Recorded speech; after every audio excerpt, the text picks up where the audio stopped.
Hey guys, Geek Gaming here, and welcome to another Pokemon dissecting video. Today we're watching the most recent trailer for Pokemon Sun and Moon.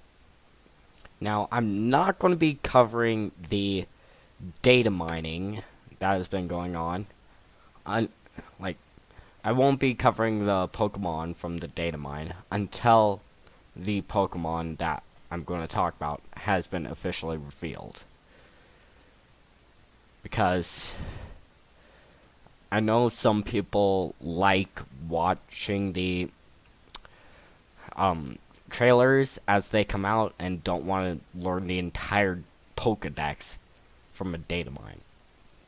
And seriously, Pokemon, it's stupid that we have to deal with this data mining stuff. I mean, you didn't even use most of those things in the game. I mean, like, why would you put all the Ultra Beasts in the demo version when we didn't even see an Ultra Beast? Makes no sense.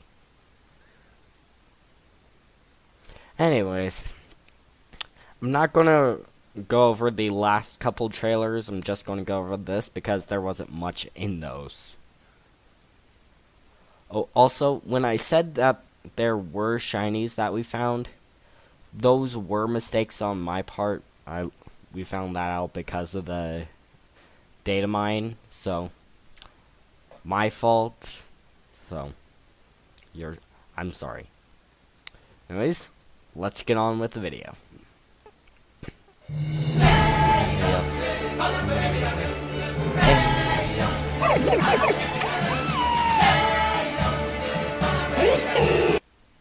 Number one, that music is catchy. And number two, back here, that is Dartrix. Emo haircut and just flail starts. Now, Decidueye. Grass Ghost type, and this was actually in some leaks that we found like 6 months ago. Wow. We knew the final starter evolutions for 6 months now. Anyways, this is Decidueye. Rowlet's final evolution.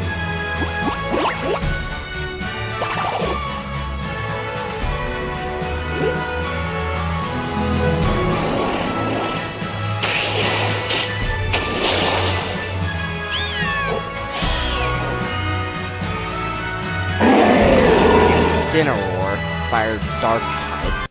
Lots of people were afraid that this would become a Fire Fighting type, even though the leak specifically said that this was a Fire Dark type.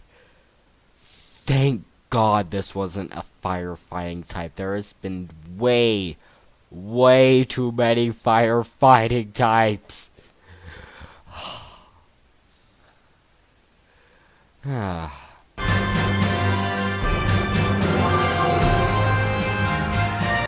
Also, one thing to mention, I really like where this is placed. This is placed in the battle arena.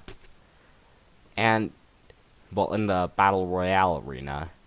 And I really like that because this is based off of a wrestler, as you can probably tell. So, it makes a lot of sense to be here.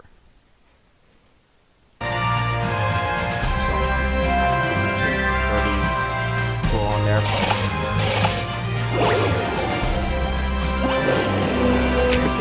It's like, don't touch the face.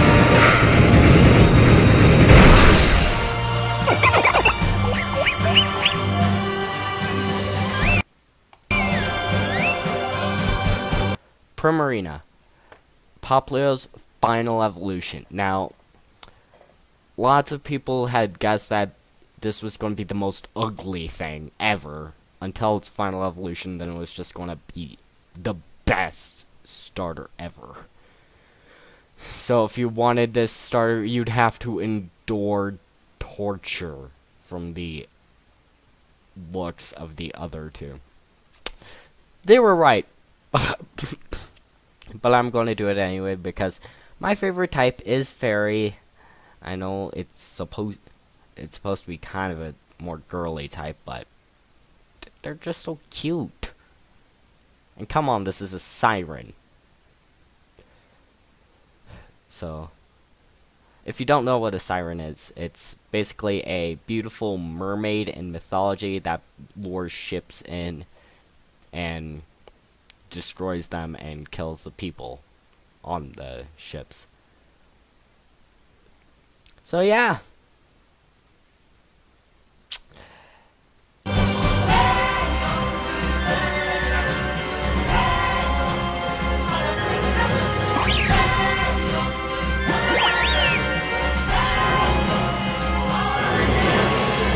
Now this is cool because it heals the burns of any target it strikes. This could be really good for multi-battles, like I forget what they're called, but they're like two Pokemon battling two other Pokemon. So yeah. And also in Battle Royale, if you want to team up against someone, you can do that. But yeah, this could be really good for those situations.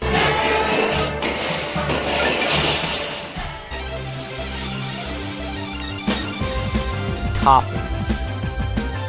Hala Islands, Tapu Lele. Now, watch the levels of these guys. I'm gonna play through the clip. Watch the level.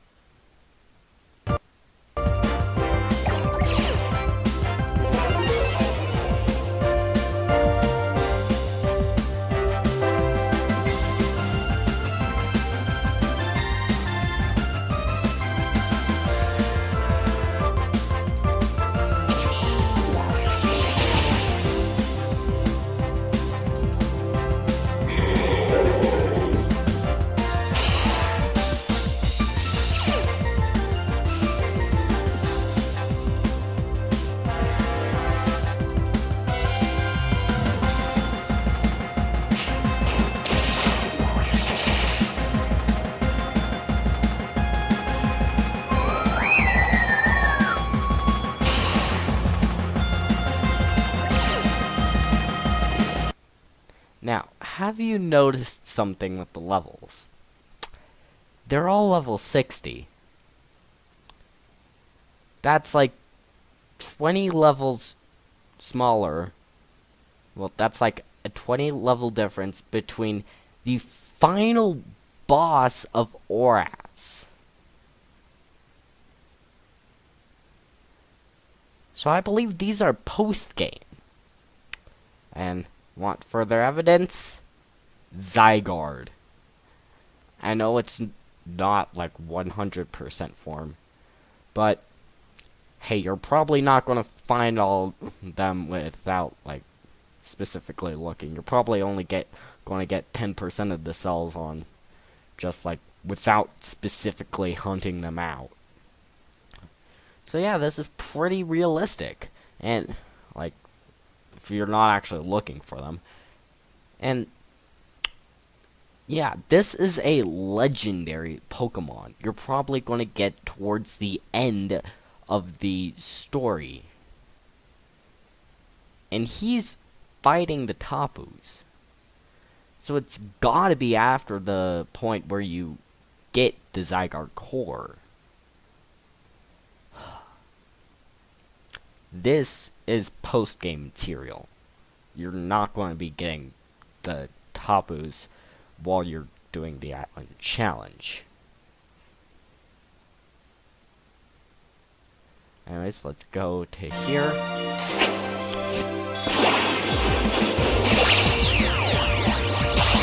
unique Tapu Zenith.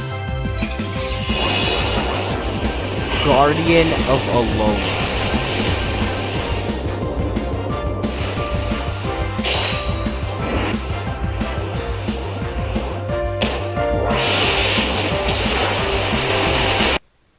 Now, an interesting thing about Z moves, GameXplain has actually theorized that they're connected to moves that you already have on your Pokemon. Now, since all the Tapus have Nature's Madness, which brings the opponent down to 50% of its current HP, they believe that this is the Z move version of that, since it brings them down to 75 per, it deals 75% damage of their current health. Lot of damage. Counter even more Pokemon. Cosmog. Psychic. Ability Unaware. Now, people have actually theorized that this, and spoiler warning, skip a couple seconds in the video if you don't want a spoiler warning. If you don't want spoilers, okay. This guy has a counterpart from the leaks, well, from the data mines, and they're speculating that these are pre-evolutions to Solgaleo and Lunala. Crazy, I know, but they think that.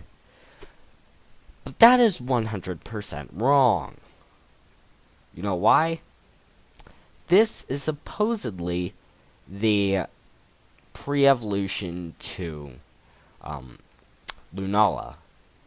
The other one looks a lot like Solgaleo in a way. And this cannot be connected to Lunala because this is the Nebula Pokemon. Nebulas are formed from dead stars, I believe, which has more to do with Solgaleo than it has to do with Lunala.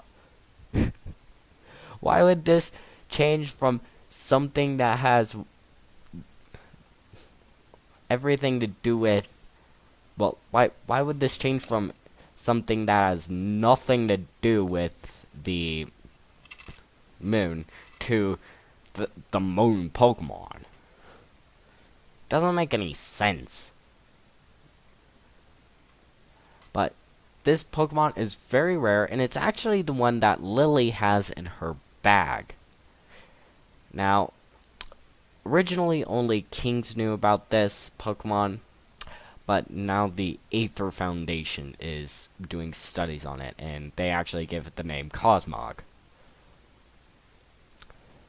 And I believe this is how they're going to awaken the legendaries. The legendaries are going to be like, "Hey, you're messing with you're messing with our galactic buddies. We're going to kill you now." Yeah. I believe they're going to do something with these guys and awaken Solgaleo Lunala. Anyways, so that's Cosmog. And he or she is really, really friendly, and that can, if you show the least bit of kindness towards it, they'll immediately be attached to you. That leads it into trouble. Okay, that's all of Cosmog, so let's go.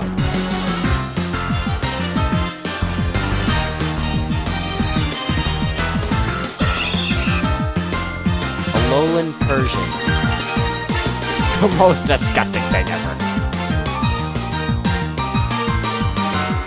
Furcoat and Technician. Don't know exactly what Technician does. Okay, I don't know exactly what Technician does, but Furcoat reduces damage from physical moves, so could be good. This is the beginning of the Pokemon League for them. They're building.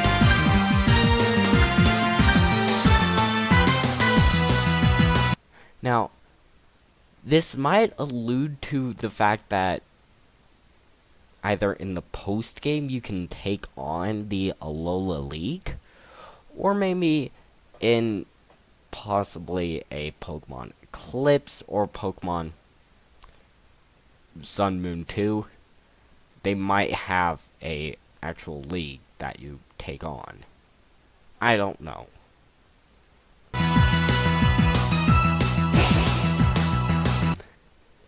This is my favorite part of the, well, one of my favorite parts of the reveal news. Cynthia and Wally are going to be in the game. Wally's coming in a bit. The battle tree is basically like the World League, per se. Each region has their own league, but this is kind of a variation of what a World League would be. And it's all just on this one tree. You have these like champions and very strong trainers from all over the globe. And you can actually defeat them and recruit them for double battles. That's what I was thinking of earlier. You can recruit them for double battles and battle other trainers. And this is going to be a post-game challenge that is really hard. You'll see why in a bit. Now, interesting thing to know.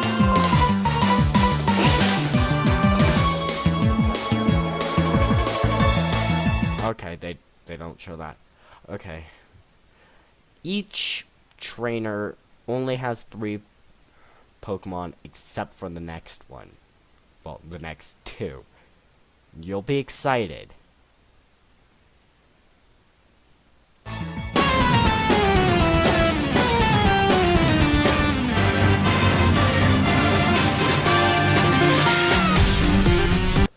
Red and Blue are in Pokemon Sun and Moon. Now, these guys were actually invited here to actually become to be the champions of this. Wow. Now, watch this. I just find this really funny. Alright, here, let me read that for you. Nice to meet you, fellow champ. Well, nice to meet a fellow champ, yeah? What do you say, Red?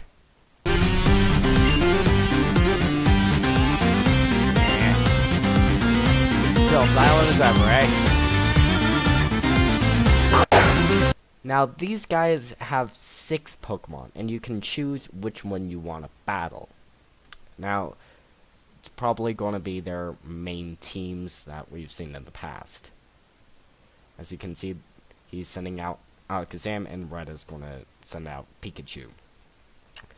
Interesting thing to note. Even though the characters are, of course, taller than even though characters in this game appear taller than the past games, because we're not having a top-down perspective and we're not dealing with chibi characters, these guys are adults. Like, you can obviously tell that. Maybe young adults, maybe like 18, 19. But they're definitely older than 10 when they started.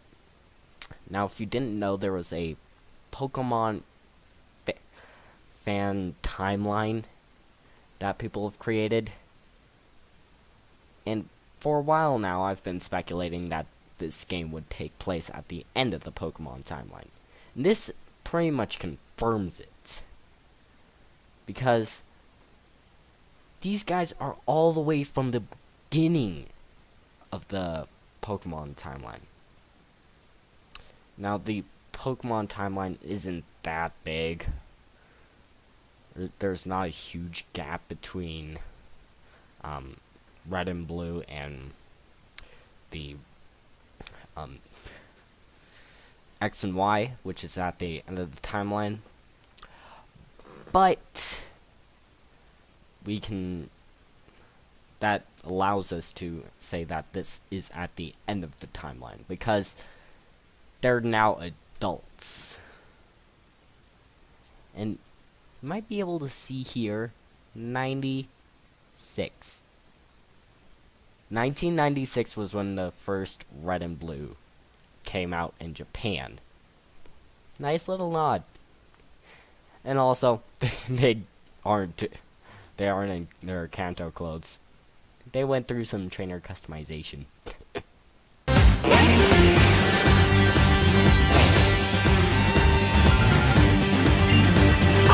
Red is serious. Okay, Red is so serious. It's like, dude, you are going to get murdered by me. Anyways, so that's all that there is for this trailer. And that's how you turn like 4.5 minutes of a video into 20 minutes. Anyways, that's all the time I have for today. Now, answer in the comments below. Are you excited to fight red and blue? And if you are, which one are you gonna fight? Are you gonna beat up that jerk again? Or are you gonna fight red? Now, obviously, I don't think that blue's still gonna be a jerk. I think he's matured, but I think he deserves a little payback. Anyways, see you guys later. Goodbye!